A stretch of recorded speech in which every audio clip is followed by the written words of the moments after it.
नमस्कार दोस्तों, मैं धीरज शर्मा मेरे YouTube चैनल मैथ्स बाय धीरज शर्मा में आपका स्वागत करता हूं। दोस्तों, लास्ट क्लास में हम लोगों का टॉपिक जो चल रहा है वो है परसेंटेज का, प्रतिशत का टॉपिक हम लोग पढ़ रहे हैं। और आज से पहले हम लोगों ने बहुत सारी चीजें डिस्कस की हैं। पार्ट 10 हम लोग पहले बना चुके हैं। आज हम लोग पार्ट 11 या 11 की पार्ट की शुरुआत करने वाले हैं। तो पार्ट 10 या 10 पार्ट तक हम लोगों ने बहुत सारी चीजें आप लोगों को बता दी हैं। तो आज हम लोग थोड़ा सा आगे बढ़ते हैं और आपके सामने बोर्ड पे लिखा हुआ है पार्ट 11 और पार्ट 11 के साथ लिखा हुआ है क्लास। इसका मतलब आज हम लोग जो डिस्कशन करने वाले हैं वो परसेंटेज के अंदर जो क्लास के रिलेटेड क्वेश्चंस होते हैं उनका हम लोग डिस्कशन करने वाले हैं। या फिर आप लोग ऐसा बोल दें कि क्लास रिलेटेड, या फिर आप इनको ऐसा बोल सकते हैं कि जो वेन डायग्राम से रिलेटेड क्वेश्चन होंगे उनको आज हम लोग इस क्लास में डिस्कस करने वाले हैं। तो आज की क्लास में हमारा डिस्कशन का जो टॉपिक होगा भाई वो होगा परसेंटेज के अंदर क्लास रिलेटेड क्वेश्चन, या हम लोग ऐसा बोलें कि परसेंटेज के अंदर वेन डायग्राम से रिलेटेड जो भी क्वेश्चन होंगे उनका डिस्कशन आज हम लोग करने वाले हैं। तो जरा ध्यान से देखें, आप देख पा रहे हैं बोर्ड पे सामने क्वेश्चन मैंने लिख रखा है। इस क्वेश्चन को हम लोग डिस्कस करते हैं। आज की क्लास में हम लोग इसी क्वेश्चन की से आगे बढ़ते जाएंगे। चलिए शुरुआत हम करें। सबसे पहले मैं क्वेश्चन की लैंग्वेज आप लोगों को बता देता हूं। देखिए क्वेश्चन लिखा हुआ है, एक क्लास के कुल 500 बच्चों में से 50% हिंदी में, 60% मैथ्स में और 30% दोनों विषयों में पास होते हैं। मैं फिर एक बार लैंग्वेज को रिपीट कर देता हूं। एक क्लास में कुल 500 बच्चों में से 50% हिंदी में, 60% मैथ्स में और 30% दोनों विषयों में पास होते हैं। तो आप देख पा रहे हैं आपके सामने कुछ क्वेश्चंस मैंने लिख रखे हैं कि इस दी गई कंडीशन के आधार पर मुझे इन पूरे क्वेश्चन का आंसर देना है। कौन कौन से क्वेश्चन है? सबसे फर्स्ट क्वेश्चन है, दोनों विषयों में फेल कितने बच्चे हैं? दोनों विषयों में फेल कितने बच्चे हैं? सेकंड, केवल हिंदी में पास कितने हैं? थर्ड, केवल मैथ में पास कितने हैं? अगला, केवल हिंदी में फेल कितने हैं? नेक्स्ट आ गया केवल मैथ में फेल कितने हैं? अगला आ गया केवल एक विषय में पास, और लास्ट आ गया केवल एक विषय में फेल कितने हैं। तो इस क्वेश्चन को हम लोग आज डिस्कस करने वाले हैं। और हमने आपको पहले ही बता दिया कि आज के हमारे डिस्कशन का टॉपिक होगा क्लास रिलेटेड क्वेश्चन या वेन डायग्राम से रिलेटेड क्वेश्चन। इसका मतलब हम लोग ये तो बता पा रहे हैं कि इस क्वेश्चन का जो सॉल्यूशन होगा वो हम लोग एक कॉन्सेप्ट से करने वाले हैं, और वो कॉन्सेप्ट है हमारा वेन डायग्राम। तो हम लोग आज वेन डायग्राम की शुरुआत करने वाले हैं कि हम लोग वेन डायग्राम को किस तरह से मैथ्स में यूज कर सकते हैं। मैं आपको बता दूं कि वेन डायग्राम एक रीजनिंग सब्जेक्ट का टॉपिक है जिसको हम लोग यूज करने वाले हैं किसके अंदर? हमारे इस क्वेश्चन के अंदर। तो शुरुआत हम लोग करेंगे। शुरुआत करने से पहले मैं चाहूंगा कि आप लोग जल्दी से अपने नोटबुक के अंदर इस क्वेश्चन को नोट कर लें पहले, उसके बाद हम लोग इस क्वेश्चन का सॉल्यूशन करते हैं और वेन डायग्राम को समझना शुरू करते हैं। तो जल्दी से आप इसे पहले नोट कर लें।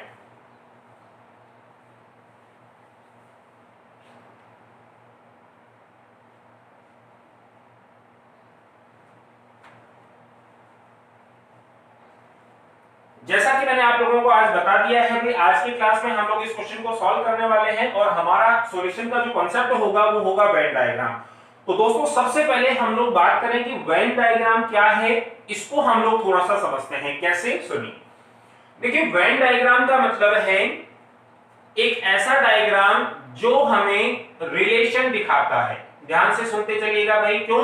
क्योंकि मैं आपको बता दूं कि रीजनिंग के अंदर आप लोगों ने वेन डायग्राम जरूर पढ़ा होगा, उसको हम लोग यूज कर रहे हैं केवल अपने एक क्वेश्चन के अंदर। आप सुनिए, वेन डायग्राम को हम लोग यूज करते हैं रिलेशन को रिप्रेजेंट करने के लिए। रिलेशन का मतलब है दो चीजों में संबंध दिखाने के लिए। अब आप मुझे बताओ, यदि हमें रिलेशन दिखाना है वेन डायग्राम के थ्रू, और रिलेशन दिखाना है तो कम से कम हमें दो वेरिएबल की आवश्यकता होगी। हमें कम से कम दो चीजें मिलेंगी तो हम उनमें आपस में रिलेशन दिखा सकते हैं। अब आप मुझे बताइए, दो होंगे तो भी हम रिलेशन दिखा पाएंगे, और दो से ज्यादा होंगे तो भी हम रिलेशन बता सकते हैं। इसका मतलब हो गया कि वेन डायग्राम हम कब काम में ले सकते हैं? जब कम से कम हमारे पास दो वेरिएबल हों जिनको हमें आपस में रिलेट करना है, या जिनके बीच में हमें रिलेशन रिप्रेजेंट करना है। तो अब आप मुझे बताओ, वेन डायग्राम का मतलब है रिलेशन दिखाना, और रिलेशन दिखाने के लिए कम से कम मुझे कितने वेरिएबल चाहिए होंगे? दो वेरिएबल कम से कम आपको लेने होंगे। दो से ज्यादा भी हो सकते हैं, लेकिन मिनिमम आपको कितने चाहिए? दो वेरिएबल। अब सुनिए, अब आप मुझे बताओ इस क्वेश्चन के अंदर यदि हम लोग बात करें तो सबसे पहले हम ये पता लगाएं कि इस क्वेश्चन में वेन डायग्राम को हम लोग यूज क्यों कर रहे हैं। जैसे मैंने बोला कि वेन डायग्राम रिलेशन दिखाने के काम आएगा और रिलेशन तभी दिखाऊंगा जब मिनिमम मेरे पास दो वेरिएबल होंगे। यदि आप इस क्वेश्चन को ध्यान से देखें तो आप समझ पाएंगे कि इस क्वेश्चन के अंदर हम लोग दो सब्जेक्ट की बात कर रहे हैं, एक तो हिंदी सब्जेक्ट है और दूसरा मैथ्स है। क्वेश्चन के अंदर हम दो सब्जेक्ट की बात कर रहे हैं, एक तो हिंदी सब्जेक्ट है और दूसरा मैथ सब्जेक्ट है। इसका मतलब ये हुआ कि हम हिंदी और मैथ दोनों सब्जेक्ट में आपस में रिलेशन दिखाना चाह रहे हैं और यदि हम लोग दो वेरिएबल में रिलेशन दिखाएंगे तो हम लोग ये कह सकते हैं कि सर हम लोग वेन डायग्राम को यूज कर सकते हैं। मैं फिर इस चीज को बता दूं कि वेन डायग्राम यूज होगा रिलेशन दिखाने के लिए। रिलेशन दिखाने के लिए कम से कम दो वेरिएबल होंगे, मतलब हमें कहीं पर भी यदि दो वेरिएबल में रिलेशन दिखाना है तो हम लोग वेन डायग्राम को यूज कर सकते हैं। इस क्वेश्चन में वेन डायग्राम क्यों यूज होगा, मैंने आपसे बोला क्योंकि यहाँ पर मेरे पास में दो सब्जेक्ट हैं, एक तो हिंदी है और दूसरा मैथ्स है। इसका मतलब हम लोग हिंदी और मैथ्स दोनों का कंपैरिजन करने वाले हैं, दोनों में रिलेशन दिखाने वाले हैं। तो इस रिलेशन को रिप्रेजेंट करने के लिए हम लोग किसको यूज कर सकते हैं, वेन डायग्राम को। समझ पा रहे हैं। पहले हम लोगों ने ये सीखा कि वेन डायग्राम इस क्वेश्चन में यूज क्यों होगा। अब हम लोग बात करते हैं कि वेन डायग्राम से हम लोग इस क्वेश्चन को सॉल्व कैसे कर पाएंगे। लेकिन उससे पहले मैं आपको बता दूं कि वेन डायग्राम हमेशा रिलेशन दिखाने के काम आएगा और मैंने आपसे बोल दिया कि रिलेशन तभी होगा जब मेरे पास मिनिमम दो वेरिएबल होंगे। जब मेरे पास मिनिमम दो वेरिएबल होंगे तो हम उनमें रिलेशन दिखा पाएंगे और उस रिलेशन को हम लोग वेन डायग्राम से रिप्रेजेंट कर सकते हैं। एक और चीज का ध्यान रखें, जैसे मैंने बोला कि दो वेरिएबल होंगे तो उनमें जो रिलेशन होगा वो वेन डायग्राम से दिखाया जाएगा। लेकिन मैं आपको बता दूं कि इन दो वेरिएबल में से प्रत्येक वेरिएबल को आप हमेशा किससे रिप्रेजेंट करते हैं। आप बोलोगे सर हमेशा ही हम सर्कल का यूज करते हैं। तो ध्यान रखिए वेन डायग्राम रिलेशन दिखाने के काम आएगा। रिलेशन कब होगा, जब मिनिमम दो वेरिएबल होंगे और प्रत्येक वेरिएबल को हम किससे रिप्रेजेंट करेंगे। आप बोलोगे सर एक सर्कल से हम लोग रिप्रेजेंट करेंगे। अब देखिए दो वेरिएबल में से प्रत्येक को हम लोग एक सर्कल से रिप्रेजेंट करेंगे तो इस क्वेश्चन में दो वेरिएबल कौन से हैं, तो आप बोलोगे सर एक तो हिंदी सब्जेक्ट है और दूसरा मैथ्स है। तो हम लोगों को ये पता चल गया कि प्रत्येक वेरिएबल को हम लोग एक सर्कल से दिखाएंगे। तो एक सर्कल हमें हिंदी का बनाना होगा और दूसरा सर्कल हम लोगों को मैथ्स का बनाना होगा। उम्मीद कर रहा हूं यहां तक की चीजें आप समझ पा रहे होंगे। भाई मैंने आपसे बोला कि वेन डायग्राम में हमेशा सर्कल बना करके रिलेशन को रिप्रेजेंट किया जाता है। तो हम लोगों को यहाँ पर दो सर्कल बनाने होंगे, एक हिंदी का और दूसरा मैथ। समझ पा रहे हैं। तो अब हम लोग ध्यान से देखें, वेन डायग्राम को छोटा सा हमने पार्ट बना लिया, वेन डायग्राम को अलग से देख लिया। अब इस चीज को यहाँ पर अप्लाई कर देते हैं। अप्लाई करने से पहले मैं फिर बता दूं, वेन डायग्राम को हम लोग यूज करते हैं रिलेशन को रिप्रेजेंट करने के लिए और रिलेशन हमेशा तब बनाया जाएगा जब मिनिमम दो वेरिएबल होंगे और दोनों ही वेरिएबल में से प्रत्येक वेरिएबल को आप लोग किससे रिप्रेजेंट करेंगे, एक सर्कल बना करके रिप्रेजेंट करेंगे। अब आप ध्यान से सुनिए, यदि मैं इस चीज को एक छोटे से एग्जांपल से आप लोगों को समझाना चाहूं कि वेन डायग्राम को हम लोग यहां पर कैसे यूज कर पाएंगे, तो एक छोटा सा एग्जांपल पहले मैं आपको दे रहा हूं, उसके बाद हम इस चीज को यहां पर अप्लाई कर देंगे। तो जरा एग्जांपल आप सुनिए। जैसे मान लीजिए मैंने आपसे बोला, मान लीजिए मेरे पास में एक ग्रुप है ए नाम का एक ग्रुप है जिसके अंदर मैं आपसे बोल रहा हूं कि मेरे पास में दो लोग हैं, एक तो राम है और दूसरा मोहन है। ध्यान से सुनते जाइएगा भाई, मैंने आपसे बोला एक ग्रुप है जिसका नाम ए है, उसमें दो लोग हैं, एक तो राम है और दूसरा मोहन है। ऐसे ही मेरे पास में एक ग्रुप और है बी, तो मैं बोलूंगा भाई बी ग्रुप के अंदर कौन कौन से एलिमेंट है। मैंने लिख दिया, एक तो है मोहन, दूसरा है राकेश और तीसरा है मान लीजिए अनिल।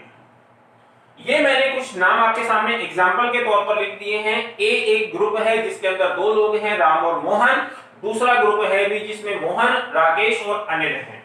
यदि आप लोगों से बोला जाए कि बताइए ए और बी में क्या संबंध होगा, यदि मैं आप लोगों से पूछूं कि ए और बी में क्या संबंध होगा, यदि आपको ऑरली बताना हो, यदि आपको मौखिक रूप से बताना हो, तो आप बोलोगे सर ए और बी में इतना ही रिलेशन है कि दोनों के अंदर कौन आ गया कॉमन, मोहन कॉमन आ गया। आप बोलोगे सर ओरल रूप में, यदि मौखिक रूप में आपको आंसर देना है तो आप बोलोगे सर ए और बी दोनों के अंदर कॉमन कौन आ गया, मोहन आ गया, बस बाकी दोनों में कोई रिलेशन नहीं है। क्यों? क्योंकि यहाँ पर राम अलग होगा, यहाँ पर नहीं मिलेगा, यहाँ राकेश और अनिल होंगे जो भी पहले वाले ग्रुप में नहीं होंगे। इसका मतलब हम लोगों ने मौखिक रूप से तो बता दिया कि ए और बी में मोहन कॉमन है, लेकिन यदि इस चीज को मुझे बना करके दिखाना हो तो हम लोग किस तरीके से दिखाएंगे, हम लोग वेन डायग्राम से इसे रिप्रेजेंट करेंगे। कैसे करेंगे, देखिए मैंने आपसे बोला वेन डायग्राम के अंदर दो वेरिएबल में रिलेशन दिखाऊंगा, दोनों वेरिएबल में से प्रत्येक को मैं एक सर्कल से रिप्रेजेंट करूंगा। अब आप मुझे बताओ, मेरे पास में यहाँ दो वेरिएबल हैं, कौन कौन से, एक तो ए है और दूसरा बी है। तो आपको ये बोला गया कि यदि इन दोनों वेरिएबल में आपको रिलेशन दिखाना है तो इन दोनों वेरिएबल को आप किससे रिप्रेजेंट करो, सर्कल से रिप्रेजेंट करें। तो आप बताइए, एक सर्कल तो मेरा बन जाएगा ए के लिए और दूसरा बन जाएगा किसके लिए, बी। उम्मीद कर रहा हूं भाई यहां तक आप चीजें समझ पा रहे होंगे। अब आप सुनिए, यदि मैं एक सर्कल बना देता हूं ए का, ये मेरे पास में ए का सर्कल है जिसमें आप बोलोगे सर यहां पर दो लोग होंगे, एक तो राम होगा और दूसरा मोहन होगा, समझ पा रहे हैं। और एक दूसरा मैं बना देता हूं ग्रुप यहां पर बी, और दूसरा सर्कल मैंने बना दिया है और उस सर्कल के अंदर आपको बताने हैं तीन लोग, मोहन, राकेश और अनिल। अब आप मुझे बताओ, यदि हम लोग डायग्राम को इस तरीके से बना दें कि दोनों सर्कल को मैंने अलग अलग रख दिया, तो आप बोलोगे सर राम और मोहन अलग हो गया, इधर मोहन, राकेश और अनिल अलग हो चुके हैं। यदि इन दोनों सर्कल को मैंने अलग अलग बना दिया तो आप बोलोगे सर हमने दोनों में किसी तरह का कोई रिलेशन नहीं दिखाया, जबकि इन दोनों के अंदर एक रिलेशन था कि दोनों में मोहन कौन था, कॉमन था। ध्यान से सुनिए, यदि मैं इन दोनों सबको अलग अलग बना देता हूं तो आप बोलोगे सर दोनों में किसी तरह का कोई रिलेशन नहीं होगा, लेकिन हमने मौखिक रूप से बताया है कि इन दोनों में मोहन कॉमन है, इसका मतलब दोनों में कोई न कोई संबंध है। और यदि हम लोगों ने दोनों सर्कल को अलग अलग लिख दिया, इसका मतलब हम ये बता रहे हैं कि दोनों में किसी तरह का कोई संबंध नहीं है। अब सुनिए, मैंने आपसे बोला भी हमें संबंध बताना होगा क्योंकि मोहन दोनों में कॉमन है, तो मुझे इन दोनों सर्कल को आपस में किसी तरह से संबंधित करना होगा। और देखिए दोनों में मोहन कॉमन है, इसका मतलब मुझे इन दोनों सर्कल का कुछ कॉमन भाग बनाना होगा जिसके अंदर मैं मोहन को रख सकता हूं।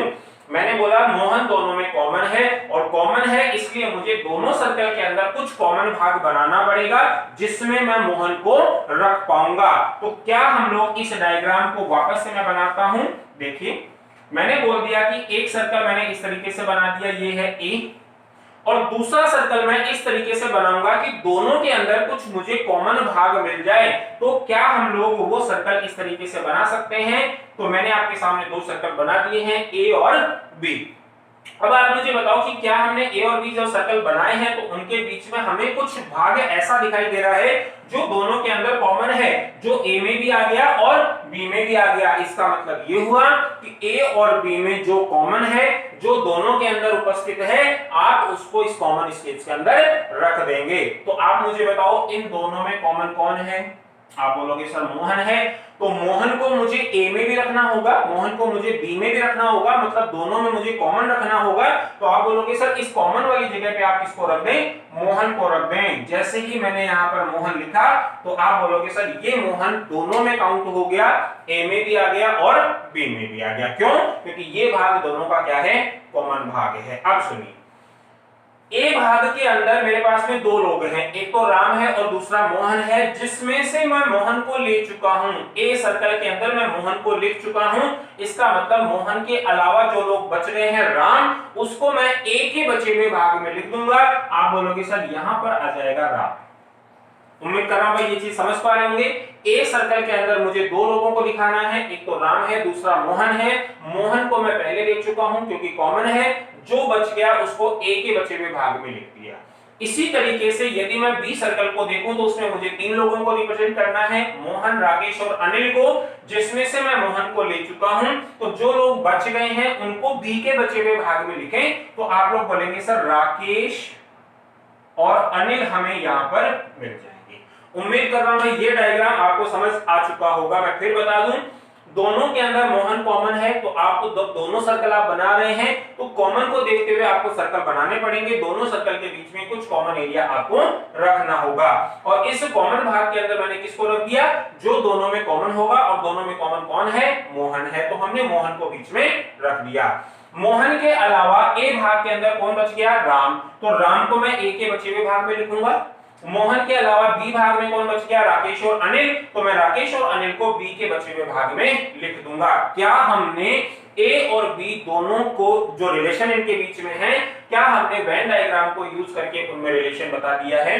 क्या हम लोग इस डायग्राम को देख करके बता सकते हैं कि मोहन दोनों में कॉमन है, मोहन के अलावा ए में राम है और मोहन के अलावा बी में राकेश और अनिल है। तो इस तरह से आप लोगों को वेन डायग्राम का कांसेप्ट यूज करना है। देखिए एक एग्जांपल से मैंने आप लोगों को बता दिया है, मैं फिर बता दूं, दोनों में जो कॉमन होगा वो हमेशा बीच में होगा, जो बचा हुआ भाग होगा वो सर्कल के बचे हुए भागों में लिखा जाएगा। तो उम्मीद कर रहा हूं भाई ये एग्जांपल आप लोगों को समझ आ चुका होगा। देखिए यदि ये एग्जांपल आप लोग समझ पा रहे हैं तो मैं आपको विश्वास दिला दूं कि ये क्वेश्चन बहुत इजी आप लोगों के लिए हो जाएगा यदि आप लोग इस चीज को समझ पा रहे हैं। कैसे? यदि मैं तुलना करूं इस क्वेश्चन की और इस क्वेश्चन की, देखिए दोनों की मैं एग्जांपल की कंपैरिजन कर रहा हूं। ये एग्जांपल हमने सॉल्व किया, ये क्वेश्चन हमें सॉल्व करना है तो हम दोनों का कंपैरिजन करें। यहां पर हम लोग ए और बी की तुलना कर रहे हैं, यहां हम लोग हिंदी और मैथ का कंपैरिजन कर रहे हैं। देखिए दोनों क्वेश्चन में आप क्या समानता देख रहे हैं, जैसे ही कंपैरिजन करेंगे आपको बहुत सारी चीजें मिल जाएंगी। कैसे? यहां पर ए और बी में रिलेशन दिखाना है, यहां पर हिंदी और मैथ में रिलेशन दिखाना है। इसका मतलब ये हुआ कि जो सर्कल ए का है वो क्वेश्चन में हिंदी का होगा, जो बी का है वो सर्कल मैथ्स का होगा। समझ पा रहे हैं? उसके बाद मैंने आपसे बोला कि मोहन दोनों में कॉमन है तो मोहन को बीच वाली जगह में लिख दिया। अब इस क्वेश्चन में क्या हमें कुछ कॉमन दिया हुआ है, जो लोग हिंदी में भी हों और मैथ में भी हों। तो आप देख पा रहे हैं लिखा हुआ है 30% दोनों में पास हैं। इसका मतलब 30% लोग ऐसे हैं जो हिंदी वाले सर्कल में भी होंगे और मैथ वाले सर्कल में भी होंगे। तो क्या हम लोग कह सकते हैं कि 30% दोनों भागों के अंदर कॉमन वैल्यू आ गई। तो इस 30% को मैं कहां लिखूंगा? आप बोलोगे सर जहां आपने मोहन लिखा है वहां हम लोग 30% लिखेंगे। क्यों लिखेंगे? क्योंकि हमने मोहन को दोनों को कॉमन लिया हुआ है, कॉमन जगह में मोहन लिखा और इस क्वेश्चन में हमें कॉमन कौन मिला? 30%। तो हम लोग बीच में किसको लिखेंगे? 30% को। उम्मीद कर रहा हूं भाई ये चीज आप समझ पा रहे होंगे। सबसे पहले मैं चाहूंगा कि आप लोग इस एग्जांपल को नोट कर लें, जिससे हम लोग इस क्वेश्चन को बहुत आसानी से आगे सॉल्व कर पाए। जल्दी से आप इसे नोट करें, उसके बाद हम लोग आते हैं अपने मेन क्वेश्चन पे। जल्दी से नोट करें।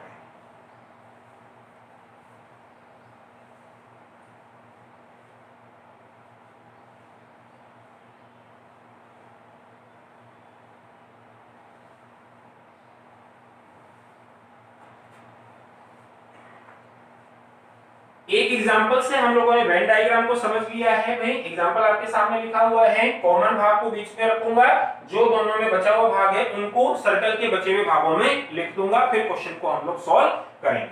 अब आप आइए, इसको मैं हटा देता हूं और इस क्वेश्चन का वेन डायग्राम हम लोग तैयार करते हैं, जिससे हम लोग इन क्वेश्चन का आंसर दे पाए। कैसे? देखिए बहुत आसान क्वेश्चन है भाई, कहीं कोई ज्यादा आपको कुछ मेहनत नहीं करनी है, बहुत एक आसान सा कॉन्सेप्ट है। देखिए यदि हम लोग इस क्वेश्चन का वेन डायग्राम रेडी करें किस तरह से बनेगा, सबसे पहले मैं आप लोगों को बता दूं। जैसे मान लीजिए डायग्राम एक बार आप बहुत ध्यान से देख लें किस तरह से बनाना है। सबसे पहले आपके सामने मैंने एक ब्लॉक बना दिया है। ये ब्लॉक आपको क्या दिखा रहा है? ये ब्लॉक आपको दिखा रहा है पूरी क्लास, जितने भी क्लास में मेंबर हैं वो दिखा रहे हैं पूरी क्लास के अंदर। ये ब्लॉक आपको दिखाएगा पूरी क्लास। तो पूरी क्लास का मतलब हो गया कि पूरी क्लास का वैल्यू 100% से ज्यादा नहीं होगा और उस 100% का वैल्यू क्या हमें क्वेश्चन के अंदर टोटल मिलाकर 500 दिया हुआ है। इसका मतलब हम लोग टोटल 500 बच्चों की बात कर रहे हैं और उन 500 बच्चों को हमने कितना परसेंट बना रखा है? 100%। तो सबसे पहले मैंने एक ब्लॉक बनाया। इस ब्लॉक को आप समझिए कि ये ब्लॉक आपकी पूरी क्लास को रिप्रेजेंट करेगा और पूरी क्लास का अधिकतम परसेंट कितना होगा? 100%। और 100% का टोटल वैल्यू क्वेश्चन में कितना है? 500। इसका मतलब इस ब्लॉक के अंदर जो भी कैलकुलेशन होगा वो इन 500 बच्चों के लिए होगा, इस 100% वैल्यू के लिए होगा। आइए जरा शुरू करते हैं। देखिए इन 500 बच्चों ने 2 सब्जेक्ट के पेपर दिए हैं। कौन कौन है? एक तो हिंदी और दूसरा मैथ। तो आप बोलोगे सर एक तो हिंदी का सर्कल बनेगा अंदर, ये लीजिए हिंदी, और दूसरा बनेगा मैथ का। लेकिन आपको ध्यान रखना है कि 30% दोनों में पास है, इसका मतलब दोनों में मुझे कुछ कॉमन भाग बनाना पड़ेगा। तो दूसरा जो सर्कल मैं बनाऊंगा भाई वो इस तरीके से बन जाएगा, ये बन जाएगा मैथ का सर्कल। उम्मीद कर रहा हूं भाई डायग्राम यहां तक आप समझ पाए होंगे। अब इनमें वैल्यू पुट करिए। कैसे वैल्यू पुट होगा? देखो सबसे पहले एग्जांपल में हम लोगों ने कॉमन वाला वैल्यू उठाया था 30% और मोहन को उठाया था, मोहन को हमने बीच में रख दिया था। यहां पर आप देखिए हिंदी में 50% लोग हैं, मैथ्स में 60% है, लेकिन 30% दोनों में पास हैं, 30% दोनों में पास हैं। इसका मतलब ये 30% दोनों में कॉमन है और कॉमन वाली वैल्यू को मैं बीच में लिखूंगा, तो मुझे उम्मीद है कि ये 30% हम लोग यहां बीच में लिख सकते हैं। तो मुझे बताओ कॉमन वाली जगह को हमने फिल कर दिया है, 30% हमने लिख दिया है। क्यों? क्योंकि क्वेश्चन कह रहा है 30% दोनों में पास हैं। अब सुनिए, आपको बोला गया हिंदी में 50% लोग पास हैं, मतलब हिंदी के सर्कल में टोटल वैल्यू आपके पास 50 होना चाहिए, क्योंकि क्वेश्चन कह रहा है कि हिंदी में 50% लोग पास हैं, मतलब हिंदी के सर्कल में कुल मान आपका 50 होना चाहिए, जिसमें से मैं 30 ले चुका हूं। 50% टोटल होना चाहिए, जिसमें से मैं 30 ले चुका हूं। इसका मतलब मेरे पास में बचा है 20%, और मैंने आपको बताया था कि जो बचा हुआ होगा उसको हिंदी के बचे हुए भाग में लिख दूंगा। अब आप ध्यान से देखें कि क्या हिंदी के सर्कल में टोटल वैल्यू 50 आ गया, तो आप बोलोगे सर हिंदी के सर्कल में टोटल वैल्यू 20 और 30 है, 50 आ चुका है। देखिए हिंदी का टोटल वैल्यू 50 है, जिसमें से 30% कौन है, जो हिंदी के साथ साथ मैथ में भी क्या है, पास हैं, और 20% कौन है, वो लोग हैं जो हिंदी में पास है लेकिन मैथ में पास नहीं है। यदि मैथ में पास होते ये लोग भी, तो इनको भी हम कहां लिखते, बीच में लिखते। समझ पा रहे हैं? ये कौन है जो हिंदी और मैथ दोनों में पास है, ये कौन है जो केवल हिंदी में पास है, मैथ में पास नहीं है। इस चीज को आप लोग ध्यान रखें, ठीक है। अब सुनिए, जैसे हमने हिंदी का सर्कल कंप्लीट किया, उसी तरीके से हम लोग मैथ्स का सर्कल कंप्लीट करें। मुझे बताइए मैथ्स का टोटल वैल्यू कितना है, आप बोलोगे सर 60% है। अब आप मुझे बताओ क्या इस 60% में से 30% तो मैं ले चुका हूं, 60% में से 30% तो मैं ले चुका हूं, तो जो बचा हुआ 30% है वो मैथ वाले सर्कल के बचे हुए भाग में लिख दें। बताइए जरा, यहां तक समझ पा रहे हैं? देखिए 30% दोनों में कॉमन है, तो आपने हिंदी के 50 में से भी 30 ले लिया और मैथ के 60 में से भी 30 ले लिया, और जो दोनों में बच गया उसको बचे हुए भागों में लिख दिया। अब आप थोड़ा सा मुझे बताइए कि हम हर बार किसकी बात कर रहे हैं, आप बोलेंगे सर पास की बात कर रहे हैं। हम लोग पास की बात कर रहे हैं, इसका मतलब ये लोग भी आपको कहीं ना कहीं पास को रिप्रेजेंट कर रहे हैं, ये भी पास को रिप्रेजेंट कर रहे हैं, ये भी पास को रिप्रेजेंट कर रहे हैं, तो तीनों ही कंडीशन किसकी हैं, पास की हैं। तो क्या हम लोग ये कह सकते हैं कि ये भी पास हैं, ये भी पास हैं और ये भी पास हैं। तो मैं आपसे पूछूं कि बताइए कुल मिलाकर कितने लोग कहीं ना कहीं पास हैं, तो आप बोलोगे सर 30, 30, 60 और 20, 80। क्यों? क्योंकि ये तीनों कंडीशन हमने कहां से ली है, पास वाली कंडीशन से। तो आप बोलोगे सर तीनों ही वैल्यू पास को रिप्रेजेंट करेंगी, तो कुल मिलाकर के 30, 30, 60 और 20, 80% लोग पास होंगे। मुझे बताओ यदि हम लोगों ने 80% लोगों को पास कर दिया, और यहां पर हमने लिखा हुआ है कुल बच्चों की संख्या कितनी है, 100%, 100% में से 80% को हम लोगों ने पास कर दिया, तो आप बोल पाओगे कि सर बचे हुए 20% क्या होंगे, फेल होंगे। तो आप मुझे बताओ यहां पर क्या हम लोग लिख सकते हैं बाहर कि यहां पर बचे हुए लोग आ जाएंगे 20%। बताइए जरा, समझ पा रहे हैं? अंदर हम लोगों ने पास को लिख दिया है, बाहर हमने फेल को लिख दिया है। आप बोलोगे अंदर आ गए हैं 80% लोग जो पास हैं, बाहर बच गए हैं 20% लोग जो फेल हैं। उम्मीद कर रहा हूं समझ पा रहे होंगे आप लोग। देखिए फिर बताता हूं 30% हमने यहाँ क्यों लिखा, क्यों? क्योंकि आप बोलोगे दोनों में कॉमन दिया हुआ है। ये 20% कहां से आया, तो आप बोलोगे सर हिंदी का टोटल वैल्यू 50 था, उसमें से 30 हमने कॉमन में छोड़ दिया, जो 20 बच गया वो आ गया। मैथ में 30 कहां से आया, आप बोलोगे टोटल वैल्यू 60 था, 60 में से 30 हमने कॉमन छोड़ दिया, बचा हुआ 30 हमने यहां लिख दिया। मैं आपसे पूछूं 20 कैसे आया, तो आप बोलोगे सर 30, 30, 60 और 20, 80% लोग अंदर हैं, अंदर होने का मतलब पास हैं, तो बाहर कितने लोग होंगे, 20 होंगे। इसका मतलब ये 20% क्या होंगे, ये फेल होंगे। समझ पा रहे हैं? अब सुनिए, मैंने आप लोगों को बोला कि जैसे हम लोगों ने 4 वैल्यू लिखी हैं, यदि मैं आपसे पूछूं कि बताइए जरा ये वैल्यू आपको क्या रिप्रेजेंट कर रही हैं, तो क्या हम लोग ये चीज बता सकते हैं? देखिए कैसे, आप बताइए यदि मैं आपसे पूछूं कि बताइए जरा ये 30% क्या है, तो आप बोलोगे सर ये हिंदी के सर्कल के अंदर है, तो हिंदी में पास है, और मैथ वाले सर्कल के अंदर है, तो ये मैथ में भी पास है। मतलब ये दोनों में क्या है, पास, जो कि हमें क्वेश्चन में दे रखा है 30% दोनों में पास। तो यहां पर मैं लिख देता हूं 30% दोनों में क्या हो गए, पास। ठीक है। अब मुझे आप ये बताओ इस 20% के लिए हम लोग क्या बोल सकते हैं? 20% आपको क्या बताएगा कि ये 20% क्या है? मैं आपको बताता हूं, ध्यान से सुनिए। आप मुझे बताओ हिंदी में टोटल वैल्यू आपका 50 है, जिसमें से मैंने 30 अलग कर दिया, 20 अलग कर दिया। इनको आप समझिए, मैंने बोला हिंदी का जो 30% है, टोटल 50 में से जो 30% हैं वो लोग ऐसे हैं जो हिंदी में तो पास हैं ही, लेकिन साथ में मैथ में भी पास हैं, जो हमने लिख दिया दोनों में पास। हिंदी के 50 में से 30 लोग ऐसे हैं जो हिंदी में भी पास हैं और मैथ में भी पास हैं, और बचे हुए 20% ऐसे हैं जो केवल हिंदी में ही पास हैं, मैथ में पास नहीं है। यदि मैथ में भी पास होते तो उनको भी हम लोग कॉमन में लिख देते, लेकिन ऐसा नहीं हुआ। क्यों? क्योंकि ये लोग केवल हिंदी में पास हैं, मैथ में पास नहीं है। तो आप मुझे बताओ कि क्या इस 20% के लिए हम दो चीजें बोल सकते हैं कि ये 20% लोग केवल हिंदी में क्या हैं? पास हैं, केवल हिंदी में पास हैं और मैथ में पास नहीं है। और मुझे बताओ यदि मैथ में पास नहीं है तो क्या हम लोग ये कह सकते हैं कि यदि ये लोग मैथ में पास नहीं है तो मैथ में क्या होंगे? फेल होंगे। तो क्या हम लोग इनके लिए दूसरा स्टेटमेंट लिख सकते हैं कि ये लोग केवल मैथ में क्या हो गए? फेल हो गए। उम्मीद कर रहा हूं समझ पा रहे होंगे। यदि कुछ कंफ्यूजन है तो हम लोग इस चीज को यहां वापस से समझ रहे हैं, जरा ध्यान से देखो। इस 30% को हम लोग क्या लिख सकते हैं? अब आप देखो, मैथ का टोटल वैल्यू है 60, 60 में से हमने 30 और 30 अलग अलग कर लिए। इस 30 का क्या मतलब है? आप बोलोगे सर 60 में से 30% वो लोग हैं जो हिंदी में पास हैं और मैथ में भी पास है, मतलब दोनों में पास हैं। मैथ में तो पास हैं, साथ में हिंदी में भी पास हैं, इसीलिए वो कॉमन में रखा गया है। अब इस 30% का मतलब क्या होगा? आप बोलोगे सर ये वो लोग हैं जो मैथ में तो पास हैं लेकिन ये लोग हिंदी में पास नहीं है। यदि ये लोग हिंदी में पास होते तो इनको भी हम लोग कॉमन में लिख देते। इसका मतलब ये लोग केवल मैथ में पास हैं, मैथ में पास हैं, और मैंने बोला हिंदी में पास नहीं है। इसका मतलब यहां पर दूसरा स्टेटमेंट बनेगा केवल हिंदी में क्या हो गए? फेल हो गए। उम्मीद कर रहा हूं भाई यहां तक की चीजें आप लोग समझ पा रहे होंगे। ये 20% केवल हिंदी में पास हैं, ये मैथ में पास नहीं है, मतलब मैथ में फेल हैं। यदि ये लोग मैथ में पास होते तो इनको यहां कॉमन में रखा जाता। ध्यान रखें इस चीज को, वही काम आप लोगों ने यहां पढ़ा। अब सुनिए, इसके लिए हमने प्रेजेंटेशन दे दिया, इनको भी बता दिया है। अब बचा 20%। अब आप मुझे बताओ ये 20% आपको क्या दिखाएगा? आप बोलोगे सर ना तो ये हिंदी के सर्कल के अंदर है और ना ये मैथ में है, इसका मतलब ये हिंदी में भी पास नहीं है और मैथ में भी पास नहीं है। इसका मतलब ये दोनों विषयों में क्या हो गए?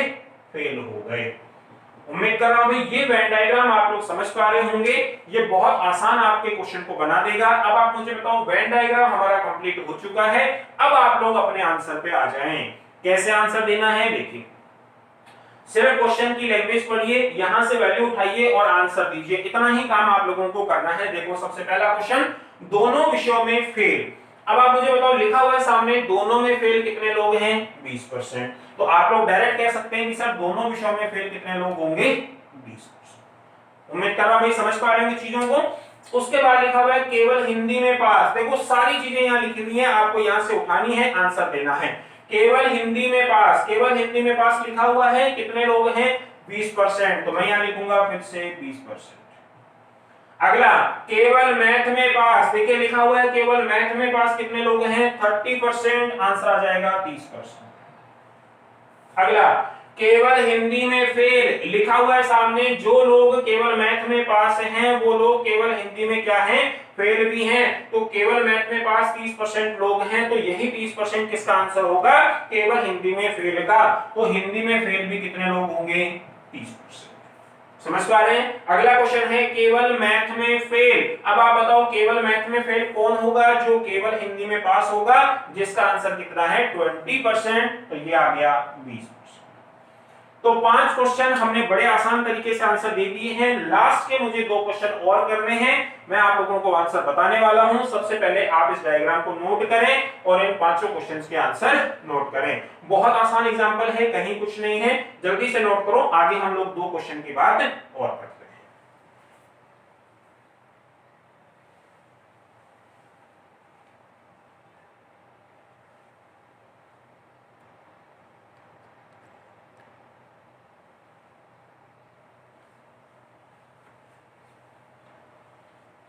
5 क्वेश्चन मैं आप लोगों को बता चुका हूं, इसको हम लोग आगे बढ़ाते हैं। और आप देखिए 6 नंबर और 7 नंबर क्वेश्चन आपको और दिए हुए हैं, और मैं आपको बता दूं भाई ये अपने आप में बहुत इंपॉर्टेंट क्वेश्चन है, ध्यान से आप समझिएगा।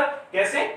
देखो लिखा हुआ है केवल एक विषय में पास, केवल एक विषय में पास। तो मुझे अभी बताओ यहां पर आपको किसी विषय का नाम नहीं दिया है कि कौन से विषय की हम लोग बात कर रहे हैं। यहां पर सीधा लिखा है केवल एक विषय में पास, मतलब इस क्वेश्चन का यदि हमें आंसर देना है तो हमें उन स्टूडेंट को काउंट करना होगा जो केवल एक ही विषय में पास हो। अब वो विषय हिंदी भी हो सकता है और मैथ भी हो सकता है। ध्यान रखें, जो लोग केवल हिंदी में पास हैं वो भी यहां आएंगे, और जो लोग केवल मैथ में पास हैं उनको भी यहां काउंट करना होगा। तो आप मुझे बताओ केवल एक विषय में पास, इसका मतलब मुझे उन स्टूडेंट को काउंट करना है जो केवल एक ही विषय में पास होंगे, चाहे वो सब्जेक्ट हिंदी हो चाहे वो मैथ हो। इसका मतलब जो लोग केवल हिंदी में पास हैं उनको भी मुझे गिनना होगा, और जो केवल मैथ में पास हैं उनको भी मुझे काउंट करना होगा। तो आप मुझे बताओ यदि मुझे इस क्वेश्चन का आंसर देना है केवल एक विषय में पास, तो मुझे केवल हिंदी में पास को भी लेना पड़ेगा और केवल मैथ में पास को भी लेना पड़ेगा। तो आप बताइए केवल हिंदी में पास कितने लोग हैं? आपने अभी आंसर दिया केवल हिंदी में पास 20% हैं, तो ये केवल हिंदी में पास हो गए। ठीक है, लेकिन यहां पर आंसर कंप्लीट नहीं हुआ। क्यों? क्योंकि आपने हिंदी का तो बता दिया, लेकिन जो लोग केवल मैथ में पास हैं हमें उनको भी काउंट करना होगा। तो 30% लोग केवल मैथ में पास हैं, तो यहां पर ये 30% मुझे और ऐड करना होगा, मतलब इस क्वेश्चन का जो फाइनल आंसर होगा वो 50% होगा। उम्मीद कर रहा हूं इस क्वेश्चन को आप समझ पा रहे होंगे। मैं फिर बता दूं, केवल एक विषय में पास मतलब आपको ये नहीं बताया गया कि कौन से विषय की हम लोग बात कर रहे हैं। तो इस क्वेश्चन का आंसर देने के लिए मुझे उन स्टूडेंट को गिनना होगा जो केवल एक विषय में पास हो। अब वो विषय कौन सा होगा, चाहे वो हिंदी होगा चाहे मैथ होगा। तो आप बताओ हिंदी में पास कितने लोग हैं? 20, और केवल मैथ में पास कितने लोग हैं? 30। तो दोनों को मिला के मुझे आंसर देना होगा हमेशा 50%। समझ पा रहे हैं? एक लास्ट क्वेश्चन हम लोग डिस्कस कर रहे हैं, केवल एक विषय में फेल। इसका मतलब मुझे इस क्वेश्चन में किन किन को काउंट करना होगा? जो केवल एक विषय में फेल हो, जो केवल एक विषय में फेल हो। इसका मतलब हमें सब्जेक्ट का नाम फिर से नहीं दिया, हम लोग क्या करेंगे उन सभी को काउंट कर लेंगे, उन सभी स्टूडेंट को गिन लेंगे जो केवल एक विषय में फेल होंगे, चाहे वो विषय आपका हिंदी हो चाहे वो विषय मैथ हो। तो आप बताइए यदि मुझे इस क्वेश्चन का आंसर देना है तो मुझे किस किस को लेना पड़ेगा? आप बोलोगे सर जो लोग केवल हिंदी में फेल हैं उनको भी ले लो, और जो लोग केवल मैथ में फेल हैं उनको भी ले लो। तो आप मुझे बताओ केवल मैथ में फेल कितने लोग हैं? आप बोलोगे सर 20% हैं, ये लीजिए।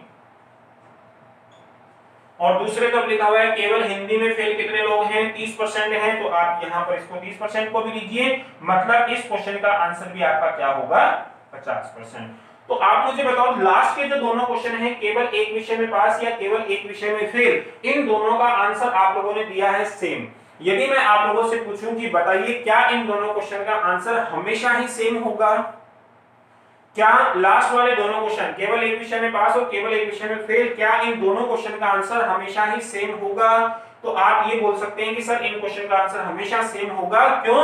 क्योंकि जो लोग केवल एक विषय में पास में काउंट हुए वही आगे चल करके दूसरे विषय में फेल में काउंट हुए। तो आप बोलोगे जो लोग पास में काउंट हुए वही आगे चल के फेल में काउंट हुए, तो जो एक विषय में पास का आंसर होगा वही एक विषय में फेल का भी आंसर होगा। उम्मीद कर रहा हूं यहां तक की चीज आप समझ पा रहे होंगे।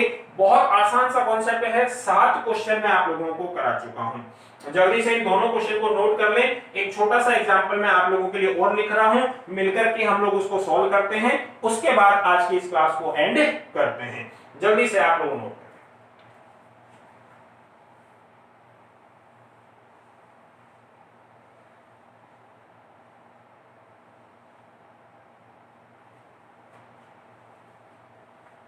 वेन डायग्राम से रिलेटेड हम लोग क्वेश्चन कर रहे हैं, या फिर आप ऐसा बोल दें कि क्लास से रिलेटेड हम लोग क्वेश्चन कर रहे हैं। तो चलिए एक एग्जांपल मैं आप लोगों को समझा चुका हूं, सेकंड एग्जांपल मैं आप लोगों के सामने लिख रहा हूं, जरा आप ध्यान से मुझे आंसर दीजिएगा। देखिएगा ध्यान से, मैं लैंग्वेज को यूज कर रहा हूं भाई, लैंग्वेज को मैं बना रहा हूं, सिर्फ वैल्यूज आप लोगों के लिए चेंज कर रहा हूं जिससे आप लोग क्वेश्चन को सॉल्व करके देखें और आंसर को मैच करें। क्वेश्चन दिया हुआ है आपको,